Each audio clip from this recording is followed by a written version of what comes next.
Yeah, well, I'm Scott Hoezee. I teach preaching at Calvin Theological Seminary in Grand Rapids, Michigan, where I'm also the director of our continuing education center called the Center for Excellence in Preaching.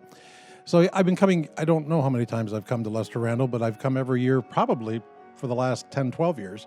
Of course, we lost a couple in the COVID years, but other than that, it's just always, I love Toronto for one thing, but Peter Holmes, who puts this on, is such a great guy, and he does such good work. He always gets quality speakers and preachers, and every time I've come, I've heard amazing preaching.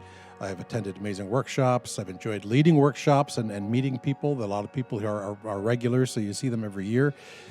And so the content is always great. The organization is always great.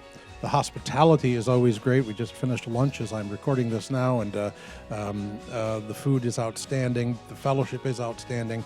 So it's just it's not a huge conference. It's got an intimacy to it, but it's always high quality.